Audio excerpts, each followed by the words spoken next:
В музее имени Эрзи открылась выставка заслуженного художника России Михаила Копьева. Из Вологды в Саранск привезли более 50 картин. Их первыми увидели мои коллеги. Им слово.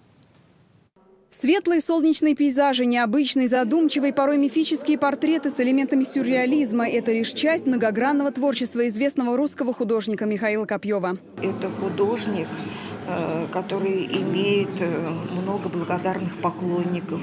Он очень тонко чувствует современность. Это философ, это мыслитель и эстет.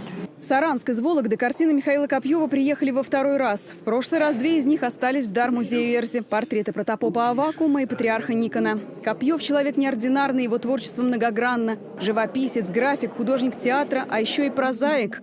Новая выставка приурочена к выходу его книги «Мифы у порога». Сам художник приехать не смог. В этом году ему исполнилось 70 лет. Он испытывает проблемы со здоровьем, но продолжает творить.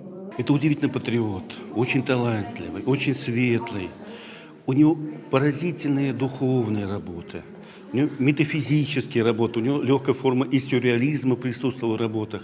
Глубокий философ, настоящий интеллигент русский, потрясающий талантливый человек. Я очень рад, что эта выставка у нас, и я думаю, что это будет украшение культурной жизни нашей республики, по крайней мере, в этом году, 17-м.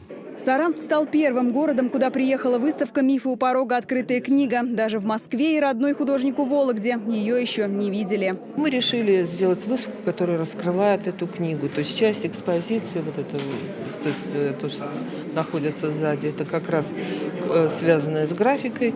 И большой зал связан с живописью, которая вышла как бы из книги в пространство вот этого нового замечательного зала. Михаил Копьев творит уже почти полвека. Широкая известность пришла к художнику в 90-е годы. Сейчас его картины есть в музеях всего мира. И на каждой выставке они неизменно находят своего зрителя. Выставка «Мифы у порога. Открытая книга» закроется через месяц, а пока до 20 августа у жителей Мордовии есть уникальная возможность ее посетить. Людмила Чекал, Александр Данилов. Наши новости.